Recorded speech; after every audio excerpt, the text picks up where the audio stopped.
Okay. Well, welcome to the Side Action, episode 2 of season 6. My name is Jim Weglars, aka Wegs. You can follow me at Wegspool on Twitter and on Instagram. And I'm Dalton Cooper. Second episode, hopefully to do a better performance than the first one. You can always follow me at Twitter, Instagram at Dalton Cooper, at Mr. Grumpy Gills on Twitter. And man, Wags, I gotta be honest. I thought I was excited for the first one. I'm even more excited for the second episode. That's awesome. Me too. Well, follow us at Side Action Pod on Twitter and Side Action Podcast on Instagram. So first things first, you know, we both were at AVP on this weekend. You were here there Saturday. I was Friday and Saturday. How did you enjoy the experience? That was your first time, right? Oh yeah, it was my AVP virginity, if you will. That's But no, right. it was awesome. It was a great scene. I mean, it was probably at least the outside courts. I never even made it inside the stadium courts. Just how much Right. fun it was watching those elimination matches. But yeah, it was a good experience. It was really hot. Oh my god! So, I mean, that was probably the only downside. But it's there. I mean, you have to go see it in person. Like it doesn't do justice just to watch them on YouTube or, just getting the full understanding. It's almost like golf. You got to go watch it in person to get that gratification or understanding of the game. So, but it was also fun because we had a little simultaneous Colorado going on too. So That's right. Yeah, that's right. You had your phone tracking your big win. But yeah, they're very large humans that are very athletic and they yes. can do things that we can't do. We can only hope to do it. But they're super approachable. You can go up and take pictures. Now, I didn't say hi to Brandy like I should have, but I watched her play up close and all the other guys. Evan Corey was like icing his knee after Friday. I'm like, that's the dude. He's right here. And then moving on to Labor Day, we had our own tournaments, but there was also the pros. I know Evan Corey was at Foster, but there were some pros up at Hollywood where you guys were at, Zanamuno, and obviously Theo Brunner, who also won. He won at Chicago this year. So, how was your experience? Because you ended up playing Pirate Flag. You told me you weren't going to play, and then you were in the tournament. Man, I know I got suckered in. So I thought I was going to be cooking. And real quick on AVP, last thing too, shout out to Dan because Dan does all that great content for Chicago volleyball as well. Yeah, it's a ball. Um, and yeah, I know he captured quite a bit, and just as approachable as they have been with him, it just goes to show, to your point, how approachable they really are just as human beings. But yeah, I ended up getting suckered in because I thought I was going to be helping, with the grill and whatnot. And then I guess our grill master Caesar decided to pull the old switcheroo on me. But I ended up playing. It was a good time. Luckily, I got to play with some good folks. Got injured in the process, so I've got this nice Oh, big and black bruise on my arm. oh yeah, you told me So about that. Your we're your getting teammate yeah. ran into you. So it wasn't on purpose or anything, but we're definitely we're coming around. Chicks dig the bruises, so we'll be fine. Sure they do. Sure they do. Yeah, and I played in the doubles tournament at Foster. Not a great day for us, but good competition. It was a fun day, Was that a and then blind draw? it was not a blind draw. I went in with a partner, Who'd you play which with? teaches you pick a better partner. No, no. Allie's great. She's the best. She's super sweet and fun. We didn't mention it was like 95 degrees and Oh 90% yeah. humidity. So it was a little oppressive for us playing. And when you play 8 games and whatever it is, 4 hours, 3 hours, it was a little tough. My biggest claim to fame was I blocked Ben Dickey. I'm sure he's not listening, but Oh, I got a monster block on him.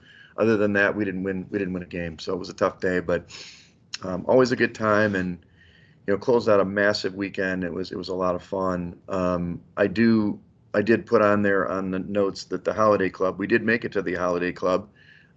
You made it for a minute, right? Or did you not make it? no, but I did read the article, unfortunately. Yeah, so Holiday Club is one of our esteemed places that we go for some late night fun, little dancing to dance your face off kind of situation. We'll see. They're kind of in jeopardy of losing their spot. There's a new building that's going to be maybe built on their spot, and with the zoning, they may lose their business. So, little shout out to Holiday Club. Hashtag Holiday Club. So let's try to save that Yeah. place. Um, but I want to take your hits. I dog you for talking college football, not because we don't want to talk about it. Just it's a longer podcast then.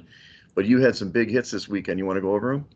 Well, honestly, just the quick ones were just Colorado was obviously the big hit on Saturday. Ironically enough, I wasn't the only person watching my phone, which I thought was really funny at that point at the beach. Yeah. So which is really cool. Obviously, Florida State, they embarrassed LSU according to according to Brian Kelly. So And then Duke, obviously, they capped off Monday night. That was a big. I don't want to say a big shocker because they did take a couple of the guys on game day took them Duke that is as their super dog pick. So there was some talk around Duke and how they could upset Clemson, but obviously it had to be done first. So it was just the social media. I don't know how much of the craze you saw, but the quarterback for Duke was asking for an extension on his homework, and the professor let him know really quickly that the other offensive linemen in the class had already gotten their homework in and done. So I thought that was pretty funny. Well, But good yeah, for that them. was kind of the big stuff in college football. So we did But go you had the 2-0 on our bets, parlay. though. You had the parlay, the Colorado parlay with With Indiana. Indy. Yeah, like I said, we did go 2-0 in our bets. And then we did have Duke. We had Duke money line. So I sprinkled Okay. that late Monday night. So 2-0 so far. I've been contemplating retirement just to just say to go out on top, but Sure. you know how that goes. Yeah, you got to take the beginner's luck and then roll with it. So, well, transitioning into this week, we're going to talk about football. As you can see, I've got the hat. I've entered 2 contests today. This is the Survivor hat. Looks a lot like an Eagles hat, maybe a little bit like a Finns hat, actually. And I'm wearing the Rocky shirt, which is shout out to my daughter from getting that from Philly, but I'm not a Philly guy. But and then my sister, who's our proxy this year, she's got the hat for the Millionaire Picker contest, the Pick'em contest. So pretty exciting here. Went to Circa. It's a mecca. I met Paulie Howard today. You probably don't listen to VSiN, but I do a lot, which is the Vegas Sports and Information Network. You can hear that on iHeartRadio. But we were waiting to sign up and saw Paulie. He's like the, follow the money morning guy with Mitch Moss. I listened to him all the time. I was listening to him this morning, and dude's right there. I'm like, Paulie Howard? I'm like, yes. He's like, we met? I'm like, no, but I know who you are. So he gave me a few minutes of his time, which was awesome. That's awesome. Too.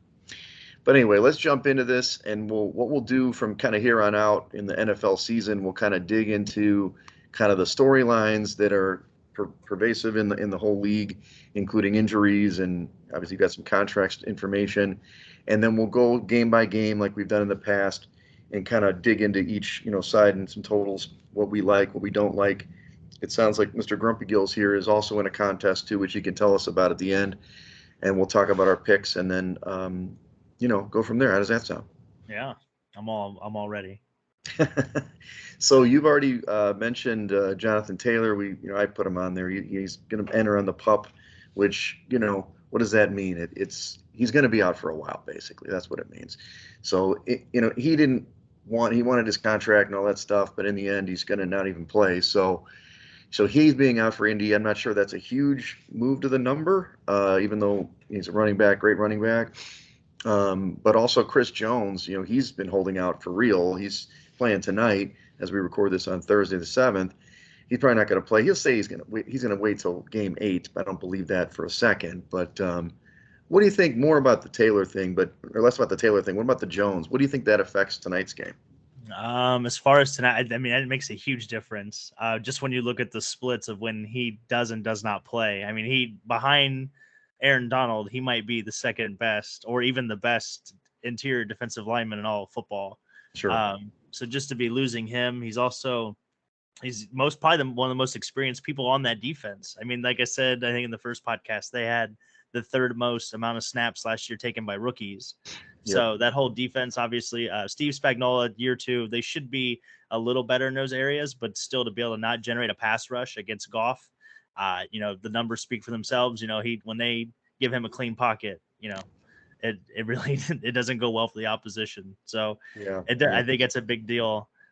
Even moving forward, even if it's not just the Lions, they play in a really tough division that they're going to have to get if they don't pressure Herbert or Russell Wilson or even Jimmy Garoppolo. I think they're going to have trouble. It's true. And then we did get news yesterday that Nick Bosa did sign this mega contract, $170 million. Now that's not all guaranteed, Dalton. So I think 125. I think was the guaranteed number. Yeah, I'd probably take just $1 million right now on this podcast if you want to guarantee me some money. But 5 years, 170. So he will. I don't know if he's actually going to play. I guess he probably suit up, but he hasn't been at training camp. So I'm sure he's working out at home, but it's different to be in football shape. And we'll talk about how that affects the number later. But if he was going to miss, it was going to be a bigger story for sure. Yeah, no, it's that Bosa blood. I think he'll be okay. Exactly. And then I kind of noted before we go into injuries, the Arizona starter. Now we do have a starter. You're Josh Dobbs. He's bounced around the league a little bit. Former Steeler, former Titan. He's going to get the start against Washington. You know, obviously he has started before, but he's not like he's Fitz Magic or something like that. What do Right. you think of that start? I think he started last year for Tennessee in like week 16 or 17, if I recall correctly. That's right. And But I lost. mean, it could be the year of the orange. I mean, he is a Tennessee grad, and That's true. it could be. Um, if anything, they just have to they have to put lipstick on a pig. Like everybody knows that this is, just a throwaway year for everything, and they're gonna try to probably rebuild the organization. At least it makes sense, right? There's no other place to go when you have a star disgruntled quarterback that's not even healthy enough to play. Unfortunately, there's not a lot of places you can go. So, Well, they uh, did name Kyler Murray the captain of the team. That makes a lot of sense. well, and I don't know, and nobody took the bus though. That was the only problem. So it Yeah, just depends on who you ask. right. Let's talk about some of the injuries that do affect us here. Cooper Kupp with his hamstring, he's not just out week one. They're talking about right now he could go to injured reserve. So, if you took him in fantasy, I'm sorry, everybody, because he was, probably a top 12, 10, 12 pick. He could be out for a long time. You're citing possible nerve damage there. He's seeing a secondary or getting a second opinion outside of the team, which is never a good sign. So, tough for Cooper Kupp, obviously beloved player, and led him to a Super Bowl a couple years ago, but he's critical to that offense. Oh, he is the offense. I mean, and how bad their offensive line play is going to be. It's just going to be. I, I don't even know who you even take at this point, whether it's fantasy relevance or DFS or just even as a Rams fan to have any kind of hope. I mean, Van Jefferson, maybe that's like the only guy that you could maybe think about, but or Yeah, Tutu he Atwell, pushed him but last week. I don't believe in Van Jefferson, but yeah. so, but no, it's I mean, for them to win games, if Cooper Kupp's not there, it's going to be Sean McVay and whatever he can come up with and what he can scheme to put it together, because their defense isn't going to be very good. It's just going to be Aaron Donald and Yeah, a bunch of guys. that's right. I noted, I think earlier, or I guess in my notes, that all the 12 players they drafted this year all made the team. They didn't cut anybody they drafted, which is completely unheard of in the NFL. Either they had Awesome. the perfect draft and everybody fits in perfectly, or they have to have bodies because they can't afford anybody else. So Well, exactly. They're the cheapest players on the team, is what it is. yeah, Let's talk about somebody who's big on the offense. Is tonight's handicap, Travis Kelce. He hyperextends his knee, just a couple days ago in practice. He did not tear his ACL. That's great, but he's gonna be out this game, and he's got 10 days till the next game. But he's critical to their offense. So, I mean, what do you think? How does that affect tonight's game? honestly, I think it affects it more from a Detroit Lions side, just because I feel like they've prepped for Travis Kelce for 6 months, and all of a sudden this guy's not there. So, Sure. I mean, if anything, it's probably going to help them play a little bit more man-to-man defense. So we're definitely going to see how much continuity KC has in their wide receivers room from year one to year two. Everybody wants to see Sky Moore take off. That's like the big name that we keep hearing, but so we'll see with Yeah. that. But Stop trying to Travis, make Kadarius Toney happen, by the way. but and even just from a formational standpoint, they Hmm. like to, not Oh, having that second tight end. They might, they'll probably go to more of a one tight end set, I imagine, yeah. for this game, more of a 3-by-1 as opposed to, that 21 personnel or even that, or excuse me, the 12 personnel. So, Yeah. Yeah, it's 11 um, personnel for them without yeah. Kelsey. Yeah, I think So, it's more in the total. We'll talk about that in a minute, but I think it's more in the total because they probably won't score. He also, was Mr. First Touchdown prop. So you gotta go down the Rolodex and find somebody new. Let's talk about two more storylines before we get into the games. I was just talking about there's a ton of people starting first for rookies that are starting, and they never do well in their first start, by the way. I don't know if you've noticed. You got Jordan Love. Obviously, he's not a rookie, but it's his, he might have started one game before in Kansas City, I think, last year, but it's effectively his first start. You've got CJ Stroud, who is a rookie in Houston. He's starting on the road. Both those teams, actually, Jordan Love on the road at the Bears, yep. CJ Stroud on the road as well. You've got Bryce Young on the road at Atlanta. Now, Anthony Richardson at Indianapolis is starting at home, so maybe he has a mild leg up, but he doesn't have Jonathan Taylor anymore. So that is, I mean, that's, to me, I start frothing at the mouth when I see these things, but maybe that's already baked into the number. I would definitely assume so. And I mean, only one of those rookies I would say has an offensive line that is worth talking about, and that's Green Bay. I mean, the rest Yeah. of them are average at best, so they're not really set up for success, in my opinion, either. So Yeah, I mean, God bless CJ Stroud going to Baltimore, right? So there's also a lot of new faces. We already mentioned Josh Dobbs for Arizona, but obviously Rodgers gets his first official start on Monday Night Football against the Bills at home. That'll be obviously we'll all be watching that game. I'll be actually at a village board meeting at that moment. Thanks, Village Roselle. And then we've got Derek Carr for New Orleans starting at home. You got Baker Mayfield, your guy. I know you love Baker. He's going to uh, be on the road at Minnesota, and then Jimmy Garoppolo on the road at Denver. So, are any of those guys besides Rodgers? I think he's going to be fine. You like Carr, I'm assuming, because you like New Orleans so much.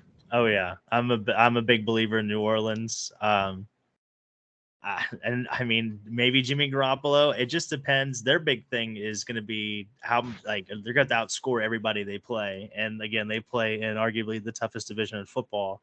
Right. If everybody stays healthy, they could. I mean, I could see them competing. Jimmy should be pretty familiar with Josh McDaniel's system. They have Devontae Adams. They have Hunter Renfro. They have, they're going to miss Darren Waller, in my opinion. That's gonna be a huge loss from a formation standpoint. But, For sure.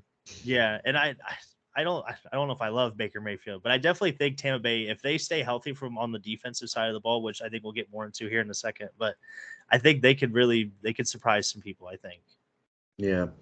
All I will say is, of these guys we've mentioned, I would say Dobbs, Mayfield, and Garoppolo, them starting the whole season is the probability is pretty low. I think those teams will, I mean, Dobbs for sure, but I mean, I think those teams won't be in the running and they're going to be going to young guys at some point. Well, let's get into the lines here, buddy. This is what we're here for. Everybody wants to hear who should I pick? It's week one. I just want to put the preface out there. It's really hard to pick games in week one. It's more of a gut feel than numbers. I've heard a lot of different podcasts and whatever, but in the end, we have no data to really balance it off of besides last year, which, NFL rosters change all the time. You probably won't listen to this in time for tonight's game, but with the move from Kelsey dropping out, the line's gone from 6 down to 4.5, with the Chiefs being favored at home. The total's gone down to 52.5. That's been up as high as I think 55 when it first opened. So it's come way down. Do you like a particular side or total in this game? Well, I did bet the Lions +6, so I got them Okay, good I number. got them at +6, which I think is going to be a really good number.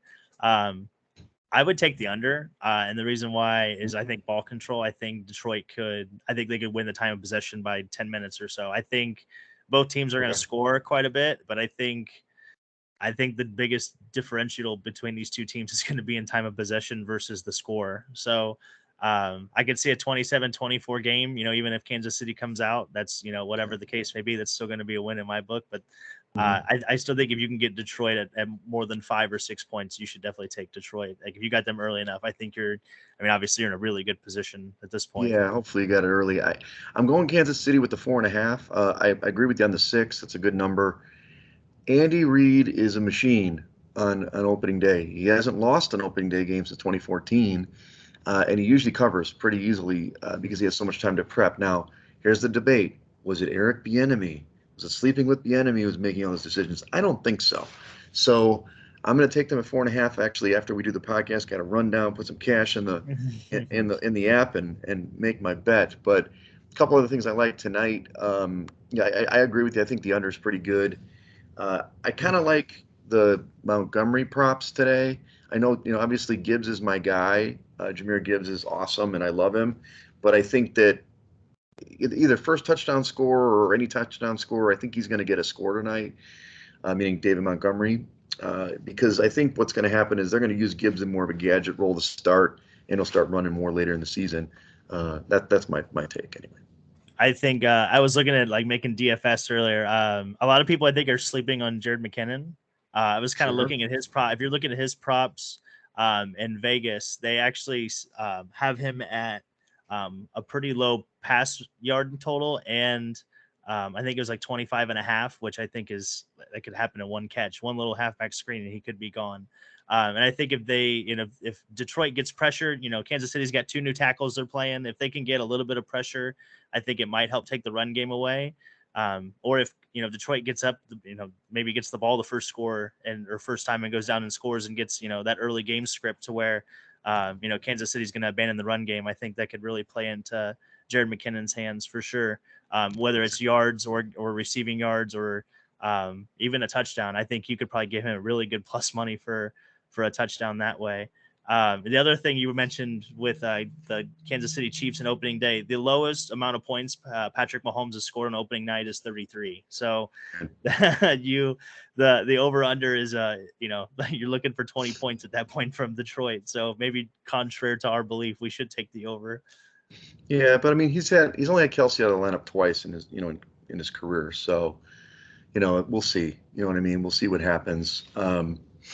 Let's move on to the Sunday slate, the early games first. Let's first tackle Atlanta, who's at home against Carolina. Atlanta's a 3.5-point favorite. That's been pretty consistent in the market. 39.5-point total right now is what I'm seeing. I do like Atlanta, full disclosure. I like them on the season, as we talked about. The hook is bad. We'll talk about this over the course of the season. Usually you're going to lose on a hook a lot of times. But in this particular case, I think I still would lay this 3.5 because of Bryce Young's being his first start. And I'm not sure how good that offense is going to be. Total being pretty low there. I think probably stay away from it, but I do like 3.5, even though there is value with such a low total. We'll talk about this over the season.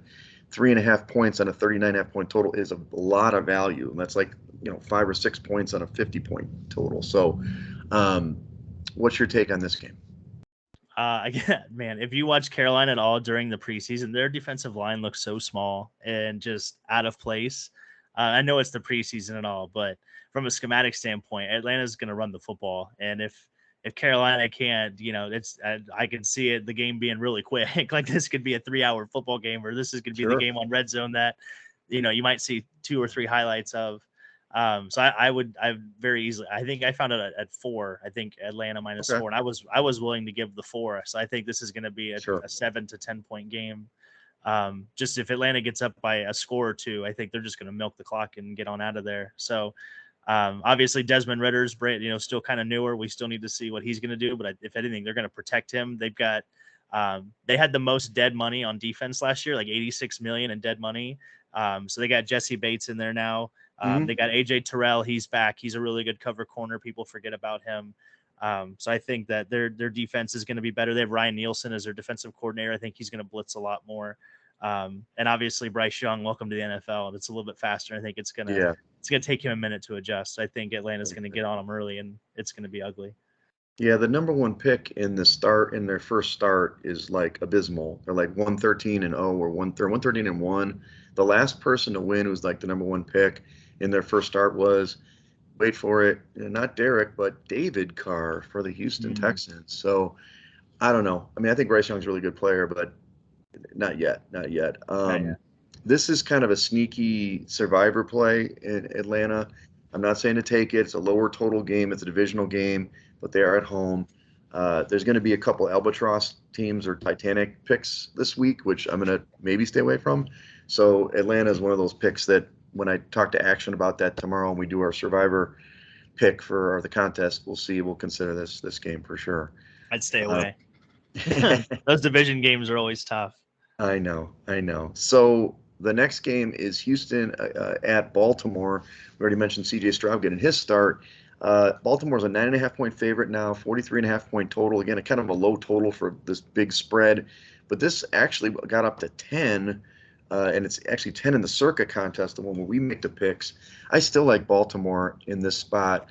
I know that most people would say those big numbers are hard to stay away from. Traditionally, what I will say as we go through the season and I track this, the spread doesn't matter as much as you think, basically. It's about 2 games a week, maybe 3 games a week that matter.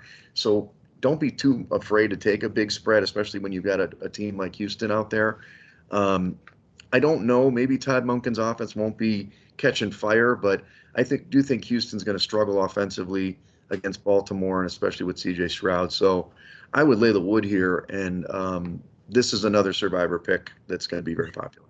Oh yeah, it's gonna be. I mean, you talk about hammering something. That's definitely gonna be hammered in Survivor. So, Yeah, um, yeah, it's this one's tough. I love the 9.5, but if you get it at 10, I don't like it. I could very easily see Houston scoring late and backdoor covering, or even just sure. backdoor pushing that way. So that would be my biggest fear with taking that number. I definitely would take the over, and I think the biggest reason why I think there's just so much hype around this Baltimore offense that I think they're gonna let it rip. They need a Sure. they're gonna do I think what to Houston, what they did to Miami a couple of years ago when Brian Flores first took over. Yes. Um, and they need to, I think they have something to prove. Lamar's got a big chip on his shoulder. From an organizational standpoint, if anything, they feel like they've probably been talked down quite a bit just because of the Sure. Steelers and Bengals and everything else. So, um, yeah, I do. I mean, I'd hammer Baltimore, but at 9.5, yes. At 10, I would stay away. Okay. But Stay with definitely 10. take That's the okay. over. Yeah. And that's where, actually, I'll talk about the contest pick at 10. It is the even 10. I think what you'll find when you start doing these static line games like Circa does, because they put out the picks or put out the spreads on Thursday, they try to anticipate the market. And so they're probably thinking that they're going to get bet up, as we get closer to Sunday, because, Baltimore's a fairly public team, more than Houston for sure. Yeah. Next game is Minnesota at home against Tampa Bay. This opened a little bit higher, but now it's at 5.5, favored for Minnesota at home. 45.5 is the total. This is your guy Baker Mayfield on the road here.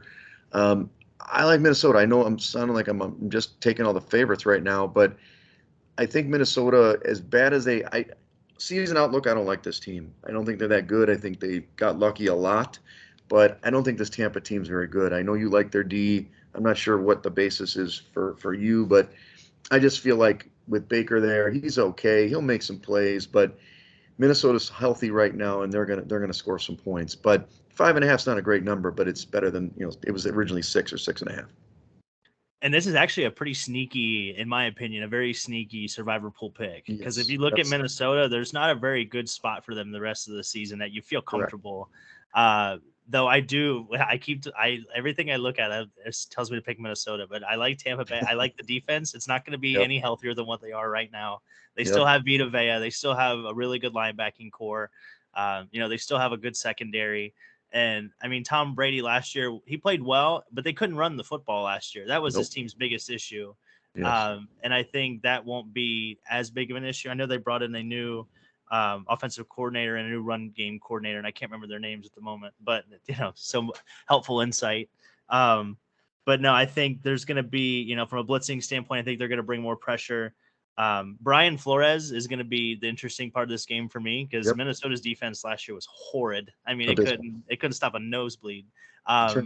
And I think almost for week one must-win games, I almost think I don't want to say this feels like a must-win for Minnesota, but the last thing Mm. that we remember from Minnesota was them getting embarrassed by Daniel Jones, who Yeah. you're a nice, proud Daniel Jones hater, which we'll get into more as the season goes on, I'm sure. Yeah. But I think it almost feels like a must-win game. I think Jordan Addison is your prop monster here, though. I think historically rookie wide receivers do get out of the gate a little slow, but I think with Justin Jefferson, obviously, and TJ Hawkinson, the two main points, I Yep. think you got to hammer Addison because I don't think they're going to run the football. This is going to be probably a defensive battle, and maybe one or two big pass plays is going to be the difference in the game.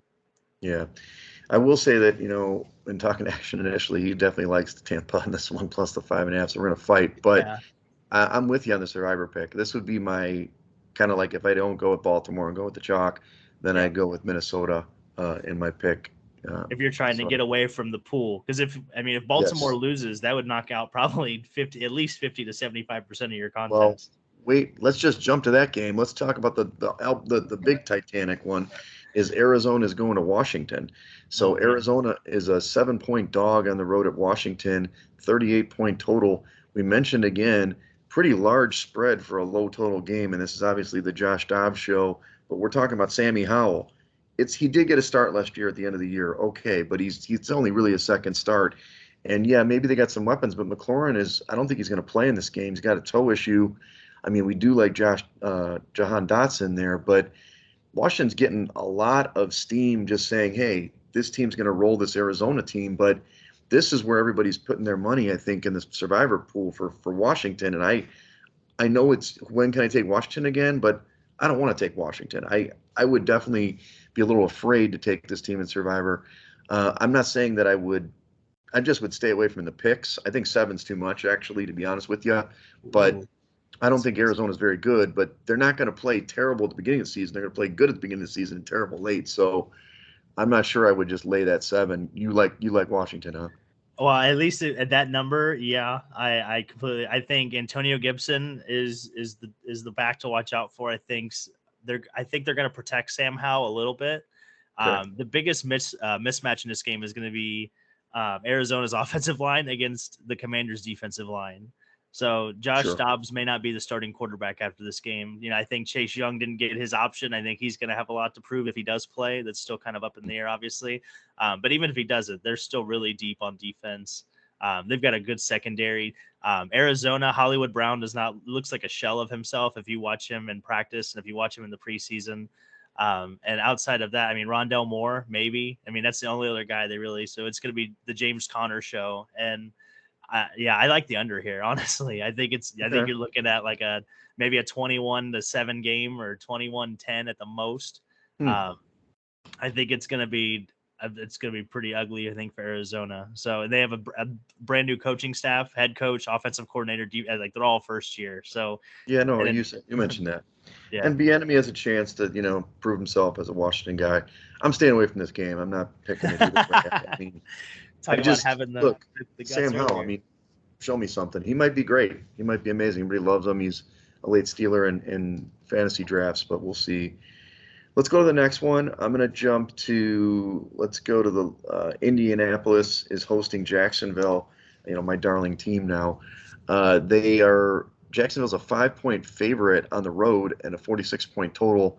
Now, this number keeps moving, actually. It opened as 2.5 Mhm. up to 5, which seems a little bit. Is that all for Jonathan Taylor? I mean, I can't imagine it's all for him.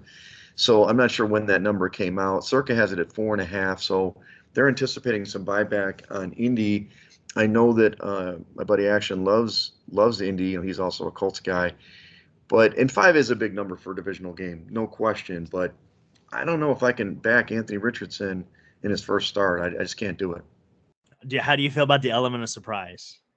The element of surprise. How do you feel about that? Yeah, I Wait a mean second. that.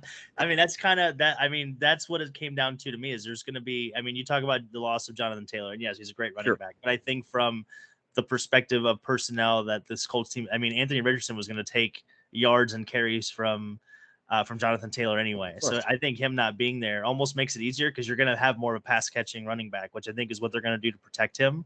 Okay. And also the beginning of the season, mobile quarterbacks I feel have an advantage, whether it's due to conditioning and defenses not being up to shape or in True. condition enough. But yeah, I like Indy at 5 +5. I would take Indy. This game could go either way, though. I feel like this is either going to be a Jacksonville blowout or it's probably Jacksonville's going to squeak away by maybe 1 or 2. Yeah.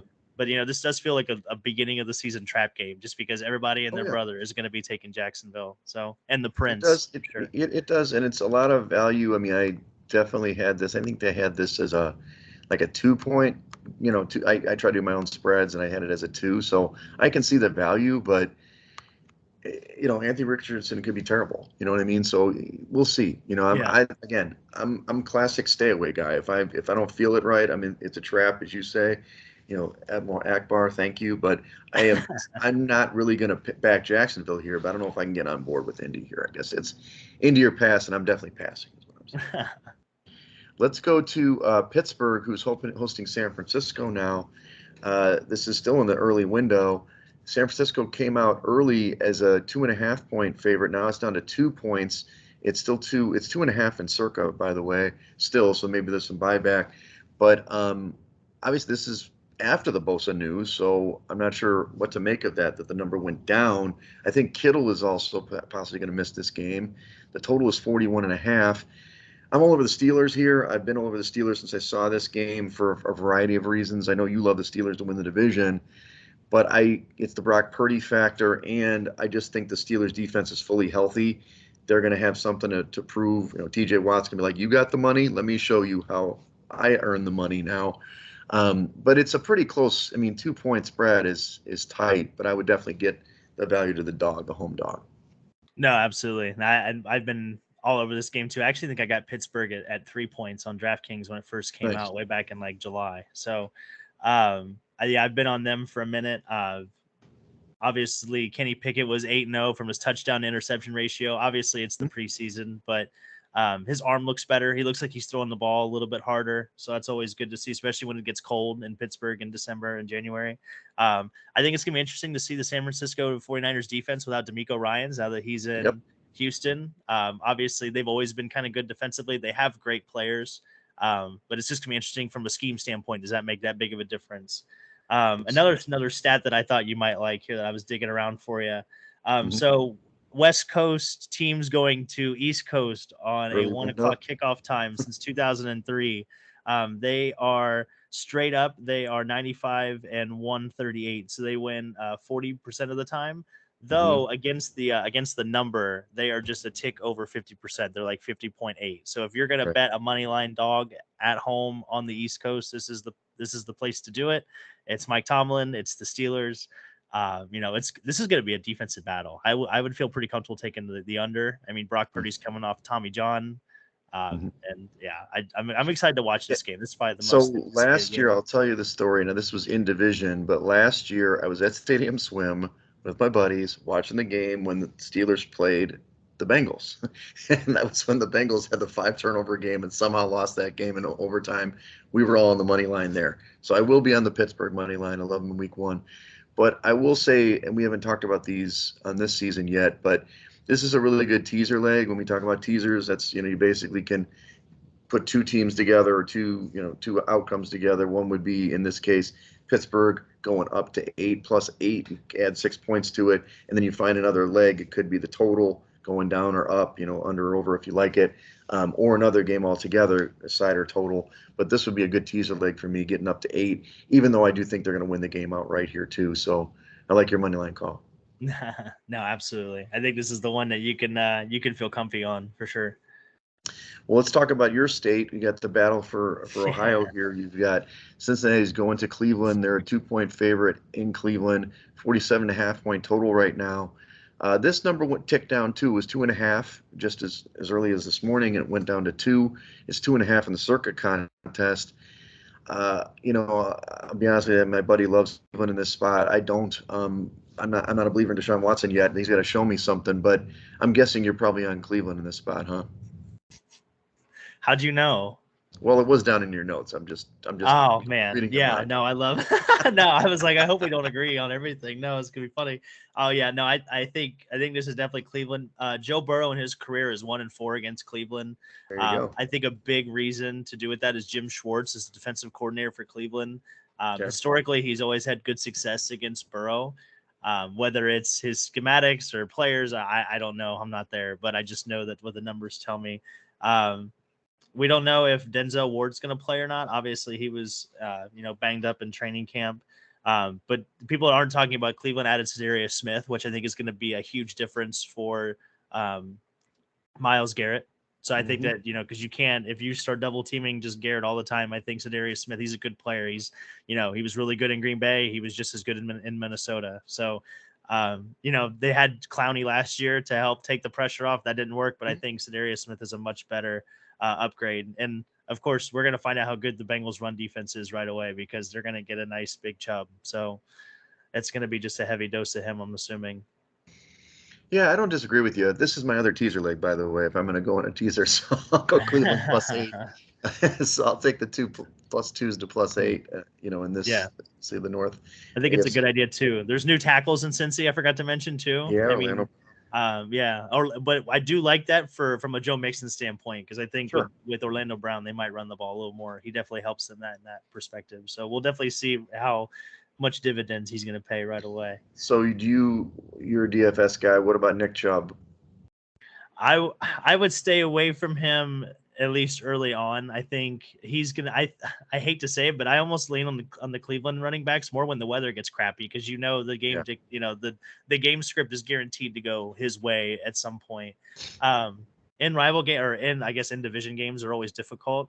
I don't think you can feel bad about playing him. Obviously, you drafted him in the second or third or maybe even the first round, so you're going to have to play him in fantasy football. But from a DFS standpoint, I think he might be right at a good value, but it's going to be hard to see where you could get more value, or I guess it'd be easier to see where you can get more value, such as like Raheem Mostert or some other Yeah. places is where I'd rather go. I do like him, and I haven't seen the prop exactly, but I'm going to look at it. How many catches? I'm sure he's going to have maybe 3.5 or something receptions. I think he's going to get a lot of checkdowns because, you've got Kareem Hunt's gone. He's going to definitely get the ball. They're going to get pass rush. They're going to dump it off a few times. We know that Watson's going to run a lot or try to, but I think he's going to get rid of the ball a little bit more. So I'd like his not his rushing props, but his receptions prop. Yeah, Donovan Peoples-Jones is the wide receiver that I would take. He's historically always had good success against the Bengals. He's had two touchdown games against the Bengals, so never a bad historical reference. So, all right, let's get into my team. The Bears are hosting Green Bay. This happens, twice. Or they host once a year. They play them twice a year. They barely beat this team, but they are favored by 1 point right now. This has come down. I think they were favored by 1.5, 2 earlier. The total is 42. Man, it's tough. I really wanted this team to win. I see that's in your picks as -1. I can't go there, buddy. I think the value's on Green Bay. I don't love it. I think the Bears defense, as much as they've tried to work on it, is not going to be very good. Jordan Love, second start, whatever. We've talked about how that's tough, but I think that Green Bay is being a little hammered in the marketplace, how bad they're going to be. So I think that this value is a little bit off. So I would do Green Bay or pass. I don't usually bet against my Bears, as a matter of principle, but in this case, I may have to because I know this is one of Action's picks for our top 5. No, and I felt really good about it until Tavon Jenkins was ruled out, and they're gonna be a mess at guard for the Bears. But the biggest reason I like it is you don't know how healthy the two wide receivers are for the Green Bay Packers. They're both dealing with hamstring injuries, and those are always fun to deal with from a skill position standpoint, just for cutting and agility and taking off and everything in between. So. Especially, I think if they're missing both wide receivers, I think it's really easy to talk yourself into your Bears. Even with both wide receivers, I still like Chicago just from a standpoint of, again, I think the mobile quarterback in the beginning of the season, I think makes a much bigger difference. Just from a game plan standpoint, it's hard to, figure out what their tendencies are, how much they've actually improved. Sure. And again, just conditioning. And also this could be from a DFS standpoint, I think this could be an Aaron Jones game for sure. Oh yeah, This could be I've got him on 2 of my teams. So yeah. If any kind of prop you want to take, any yardage, whatever you can find, I would take him. And because this is Chicago last year was dead last in run defense. So and to your point, they didn't really look like they didn't really go out and get any better. So we're gonna find out how good their coaching really is, and if they're gonna if they can actually stop people, if it's gonna be a shootout game. So exactly. Okay, so let's go to Philly going to New England. Philly's a 4-point favorite on the road, 45-point total. This is and actually it went from 3.5 to 4, so the opening was 3.5, so it's gone towards Philly. Not surprising. Philly's a pretty good ball club. It's tough. The Belichick factor in that defense has always been something in the back of my mind. We've definitely bet on the Patriots many, many times in the podcast history. I just don't know if this is the end of the era. You know what I mean? Mac Jones, I'm not a big believer in. I do think the defense is pretty good, but Philly, I don't expect him to come out and run roughshod over them. 4 points isn't a great number to bet, so I'm going to stay away. Classic Jimmy Wegg stay away spot. But what do you think? This is actually one of my picks. I love New England here at +4. I think whenever Bill Belichick comes out and says this player is like the greatest player ever, and he recently said that there's probably no quarterback in the NFL better than Jalen Hurts. I think that just means that Bill has been talking to this team for months on end about how great that person is and how little they are or how good they're not. So I think they're going to be motivated to play. I think Mac Jones is better than what they give credit for. They can't be any worse on offense, not having an offensive coordinator last year. So Bill O'Brien, I think, should add some stability, at least some common sense for for if anything. And I think there's so much disrespect around New England. They may finish last in the AFC East, but if you put them in like the NFC South or basically any division in the NFC, maybe outside of the East, like No, I agree. they'd probably contend for a division title. So Yeah. No, they're uh, solid football team, but just in the wrong division. yeah, absolutely. But I love that spot at +4. Yeah, give me the It's good. points. Give me New England. I'll take the better coach. New offensive defensive coordinators for Philly. So we're gonna find out real quick how much continuity there is. So we'll Yeah, see. that's the right smart side there. I'm still gonna stay away. But yeah. Okay, here we go. This is probably, well, I'm gonna skip this game. It's better. We'll leave it for we'll kind of go through what I'm gonna say, the crappier games. So the Rams going to Seattle in the NFC West divisional rivalry. You've got Seahawks are 5-point favorites at home, 46-point total.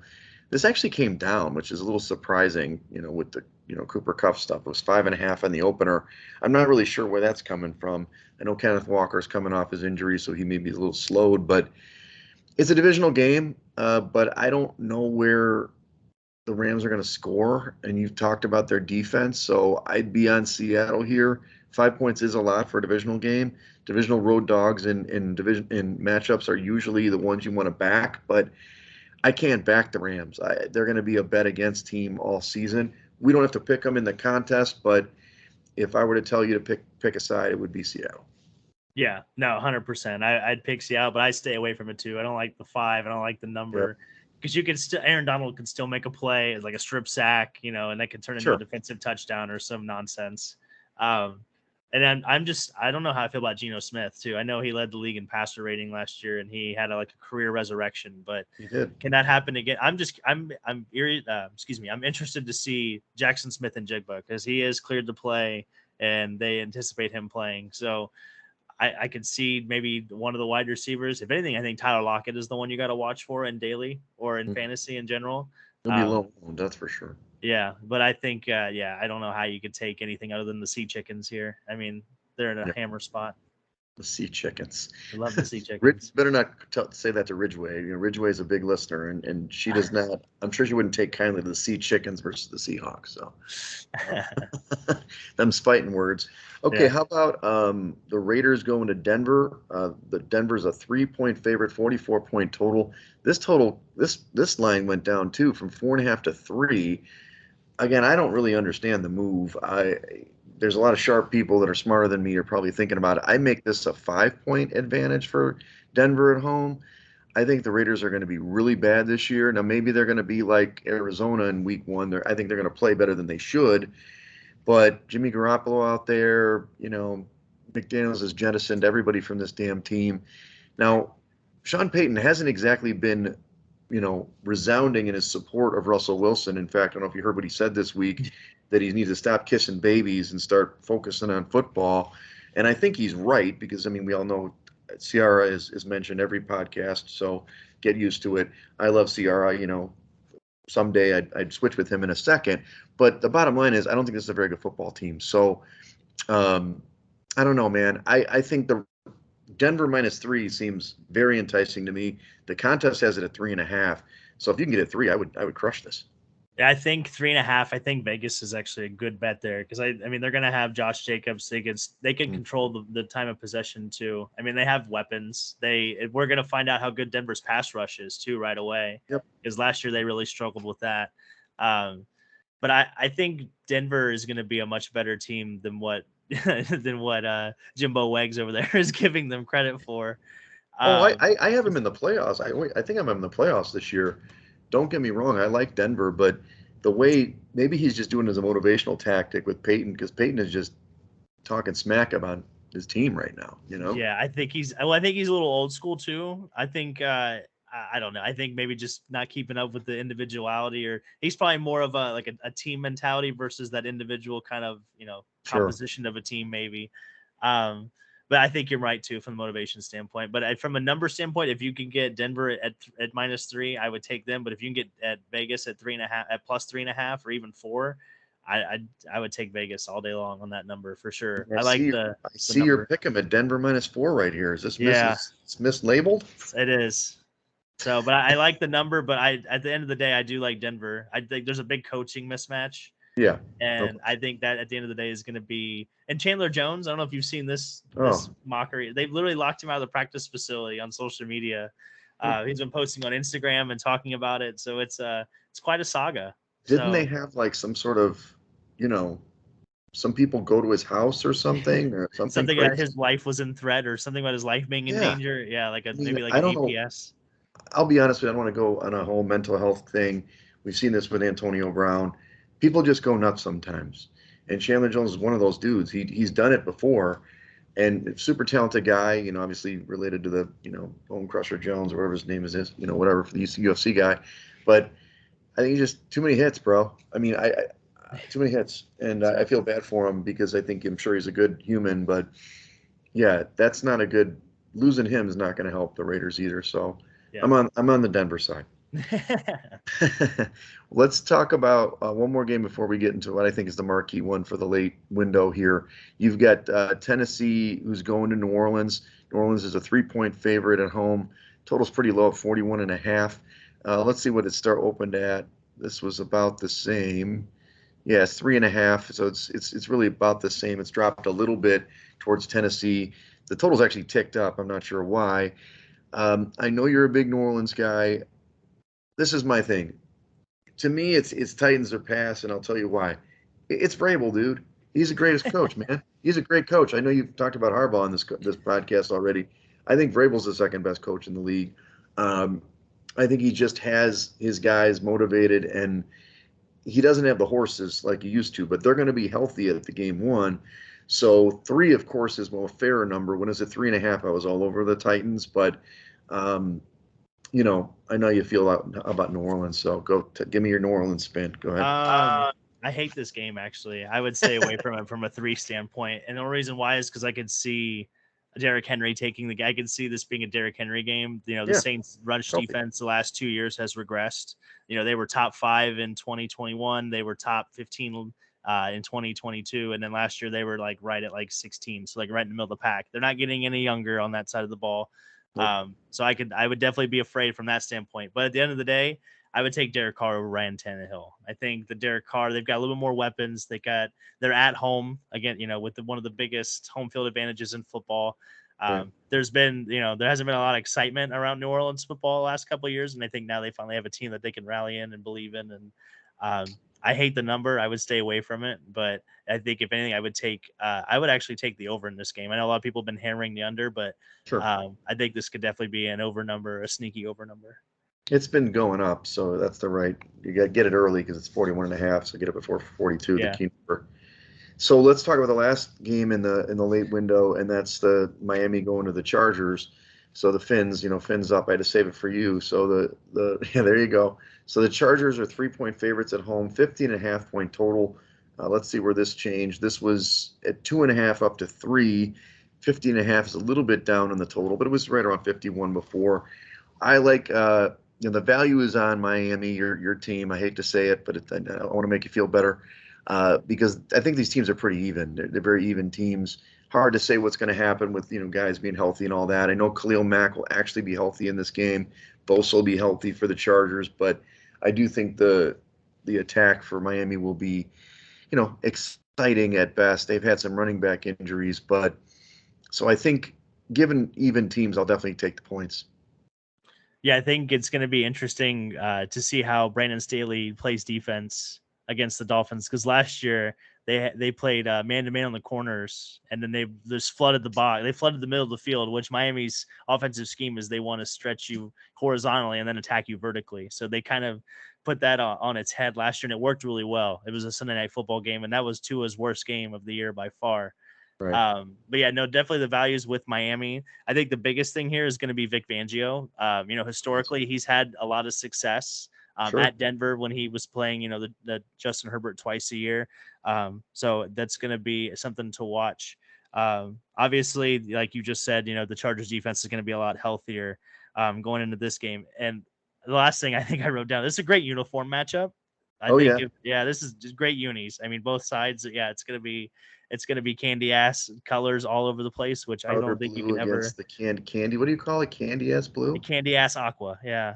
Okay. I think Yeah.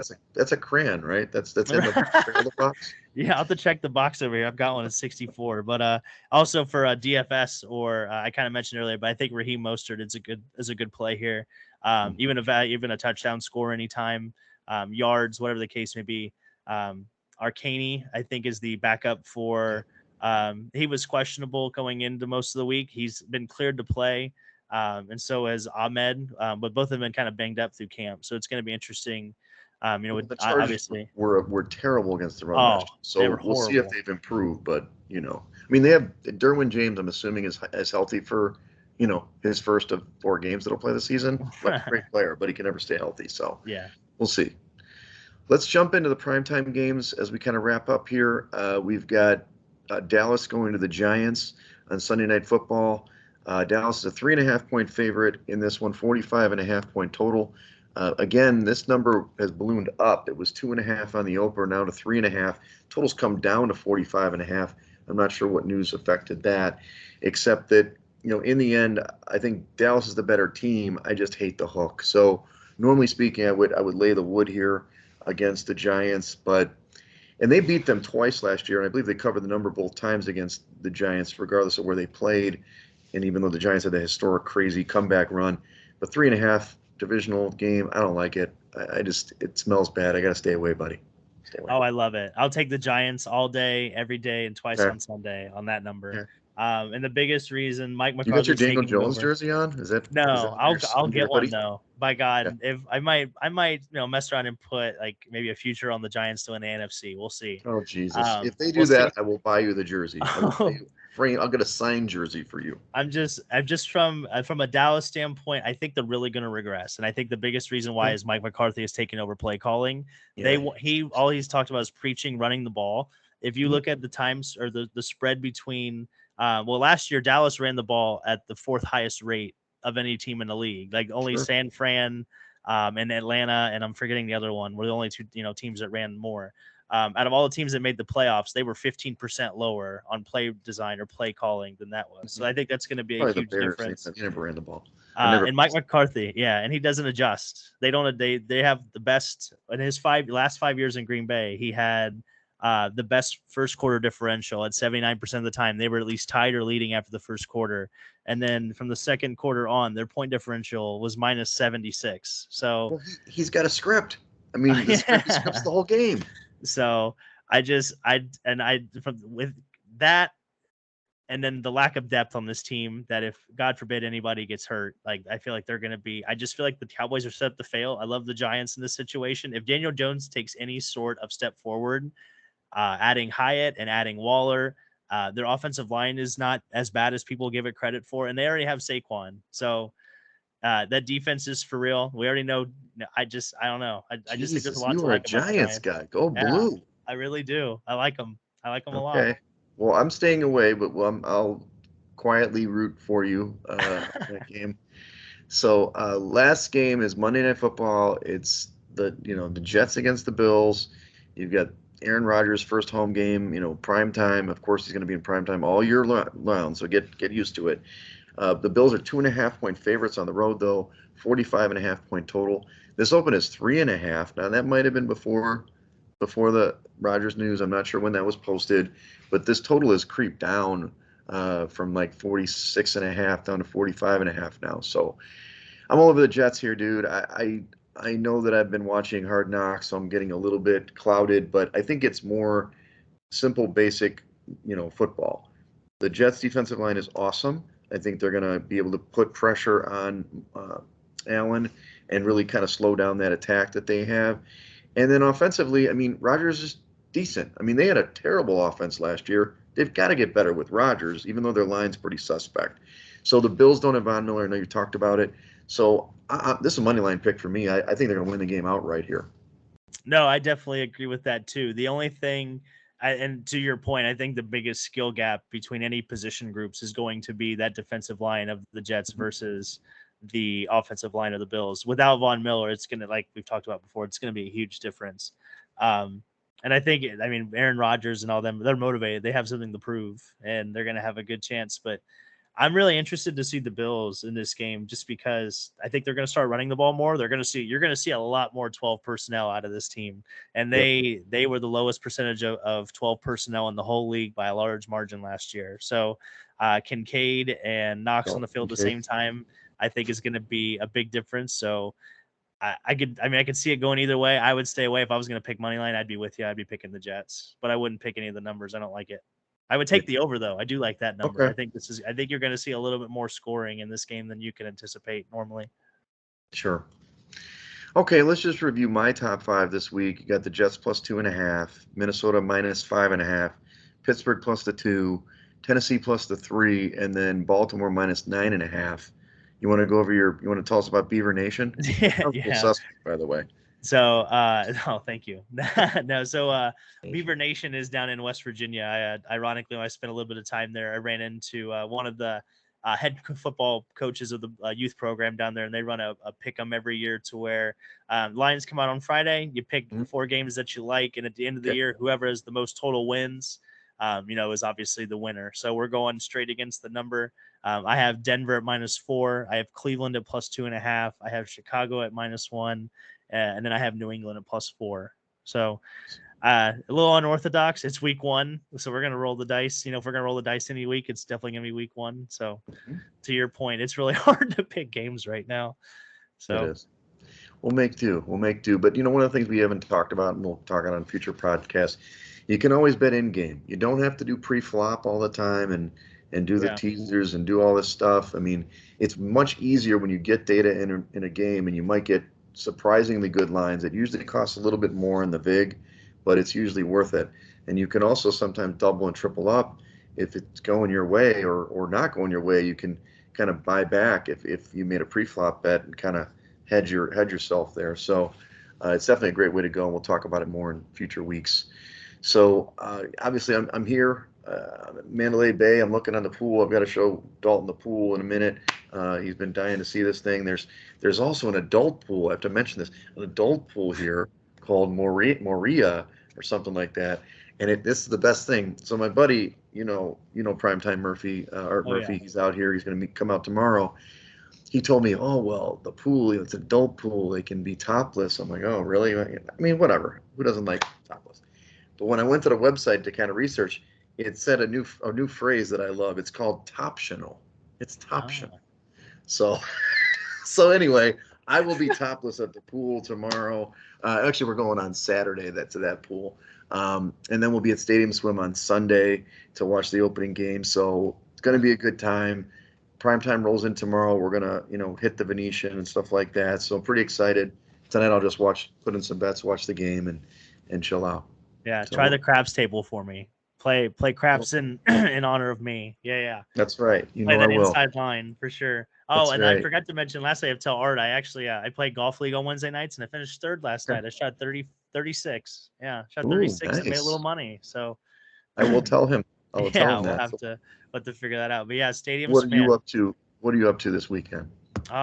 Football. We're going to check out the Red Zone. We're going to see how good YouTube TV is with their Sunday ticket. We're very interested to see how that goes, but definitely play golf probably Saturday afternoon. We'll probably meet up with Urso and do some golf and enjoy the weekend. The weather's finally getting really nice in Chicago. We actually have fall again. So yeah, I heard really nice when it being 68 degrees. So it is going to be 100 out here. So I'll get to adjust back, but good for you. Well, hey, follow us at Side Action Pod on Twitter and Side Action Podcast on Instagram.